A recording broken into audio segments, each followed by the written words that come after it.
الحمد لله رب العالمين الرحمن الرحيم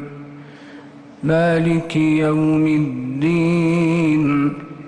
إياك نعبد وإياك نستعين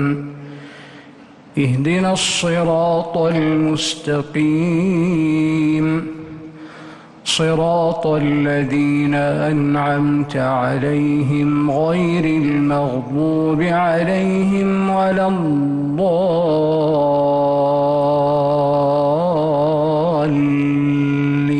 الضالين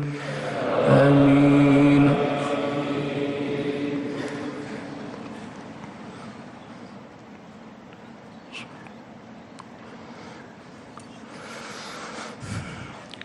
ألف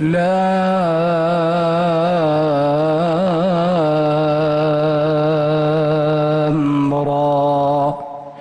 تلك آيات الكتاب المبين إنا أنزلناه قرآنا عربيا لعلكم تعقلون نحن نقص عليك أحسن القصص بما أوحينا إليك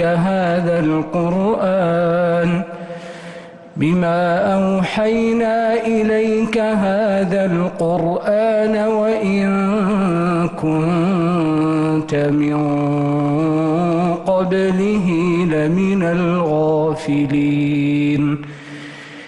إذ قال يوسف لأبيه يا أبت إني رأيت 11 كوكبا والشمس والقمر رأيتهم لي ساجدين قال يا بني لا تقصص رؤياك على إخوتك فيكيدوا لك كيدا إن الشيطان للإنسان عدو مبين وكذلك يجتبيك ربك ويعلمك من تأويل الأحاديث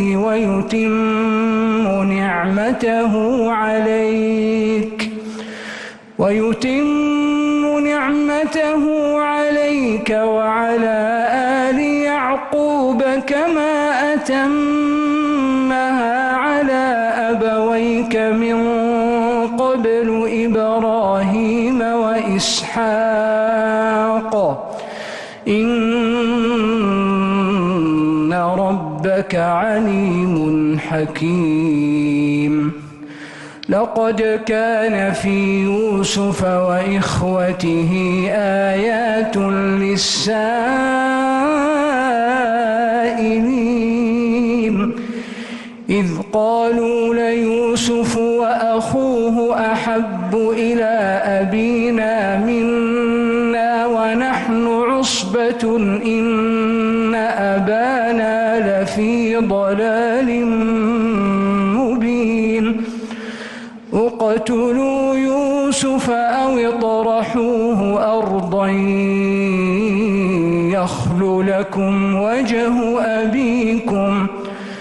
يخل لكم وجه أبيكم وتكونوا من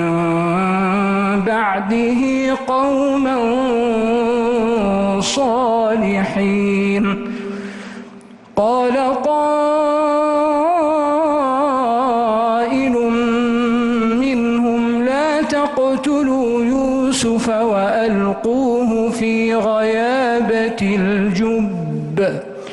وألقوه في غيابة الجب يلتقطه بعض السيارة إن كنتم فاعلين قالوا يا أبانا ما لك لا تأمنا على يوسف وإنا له لناصحون أرسله معنا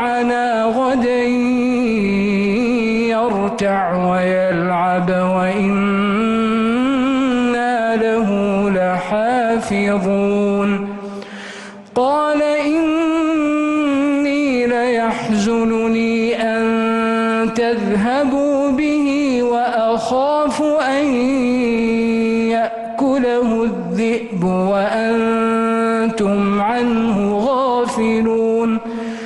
قالوا لئن أكله الذئب ونحن عصبة إنا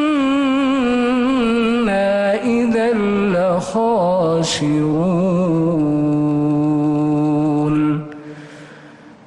الله أكبر الله أكبر.